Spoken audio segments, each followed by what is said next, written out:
It may sound strange, but by the time we had proved that Paul was seeing someone else, I didn't seem to care anymore.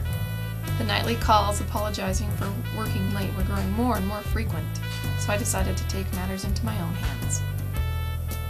I have been told that I make decisions too hastily, and it has caused problems for me more often than not, but this time it seemed, for a moment anyway, to have played out in my favor. I didn't know what I was looking for when I flipped through the phone book, other than I knew I needed help, so I called the first listing, and that's how I met Sam. Come in. Mr. Sampson? Nobody says it like the Boise Weekly, huh? Well, hello. Please sit down. Call me Sam. Thank you. You are? Rebecca Tanner. But you can call me Becky. Becky, would you like a cigarette? Oh, no, thank you. So how can I help you, Becky? I need you to follow someone for me. You gonna tell me who, or is that part of the job too? It's my husband. So, you're already married. That doesn't seem to be going so well. Well, I need you to find that out for me. I can do that for you, Becky. That was only the first of many meetings. Sam did what he had promised, and over the next 2 months, I became sure that Paul didn't love me anymore, but also that I no longer loved him. It didn't take long before I began to enjoy the meetings I had with Sam, and I could see that he enjoyed them too. I found that the pain of betrayal was eased by the time we were spending together. But when we were apart, I could think of nothing but making Paul feel the same pain he had caused me. I could see that Sam was fighting his feelings, because he knew it would be seen as unprofessional. So we began to see each other late at night. It was easy to get out of the house with no one there to ask questions. I was falling in love with Sam, and that made it clear that Paul should no longer be part of my life. You know, Becky, it hurts me to see you this way.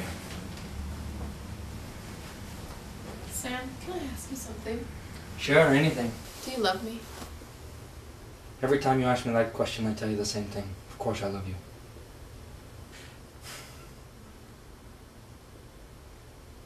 Would you prove your love to me? Of course. Shall I slay a dragon? I want you to kill my husband, so we can be together. I thought we talked about this. Soon I'll have enough evidence that we can clean him out. We can live together like kings. And we won't have to be watching over our shoulders all the time. I know, Sam, but I want him dead. Don't lose your head, Becky. Let's just stick to the plan. Now go home. I've got some work to do. I'll see you again tomorrow. I felt a little guilty as I left that night, but I knew what had to be done. I decided to walk a little to try to clear my head. As I walked, I replayed all of the times that I had received a call from him, knowing what he was really doing. And I couldn't take it anymore. I decided that it would have to be me. I went to his office. I was so upset that I didn't want to give him another chance to lie to me. I could see his silhouette through the door.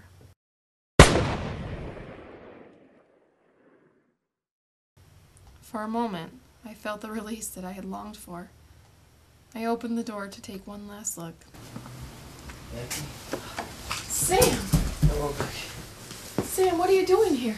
I only needed one more piece of Shh, don't try to talk. Becky, who are we gonna blame this on? No one but ourselves. Oh, Becky.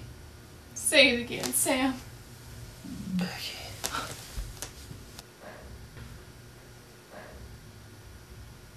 So I am writing this note for you, Paul. There's only one way I know that I can still make you feel what I have felt. Goodbye, Paul.